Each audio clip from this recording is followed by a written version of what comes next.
Just had a question about a couple of trade issues. On Mexico's energy policy, which we know Canada and the U.S. oppose, could you tell us what kind of conversation you had about that today and yesterday? How hard did you push back on it, and what did you hear in response? And secondly, on semiconductors, you talk about the collaboration that's needed in this industry, but the U.S. has also brought in massive incentives on it. So are you looking at passing Canadian incentives to encourage that industry to build up in Canada as well? First of all, on energy reforms, as you heard President López Obrador speak at the beginning of our expanded bilat today, this was an issue that we had very direct conversations about. It's a follow-up on the conversations I had with him last year when we were in Washington, where I highlighted the fact that significant Canadian investment in renewable energy in Mexico was a good thing for the Mexican economy, a good thing for the environment here and around the world, and we wanted to make sure that that continued. He was, of course, very receptive to the good work that Canadian companies and Canadians in general are doing in terms of fighting climate change and protecting the environment, and pledged to continue to work very closely with us to ensure that we're able to move forward in a way that is beneficial, obviously, for Mexico, but also for the planet and for Canadian investors.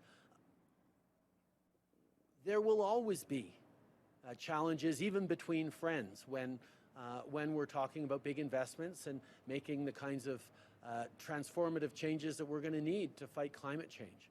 But our ability to work through those, our ability to resolve disputes, is always going to depend on how we engage in positive, constructive ways, and how we know that we're not looking for win-lose scenarios, but win-win-wins. That's what NAFTA is, and that's what we do across this continent can and should be.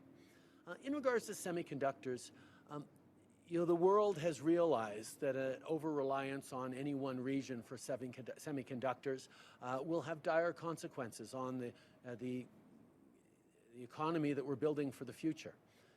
Canada has a significant role to play in the semiconductor industry. What exactly that role is still somewhat to be determined. We have one of the largest semiconductor assembly plants in North America in Bromont, Quebec.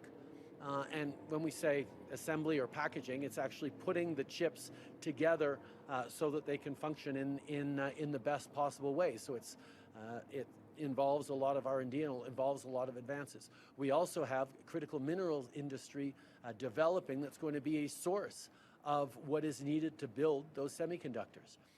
Our focus is on making sure that Canada and Canadians are a part of this semiconductor ecosystem. What part gets built here and what happens there.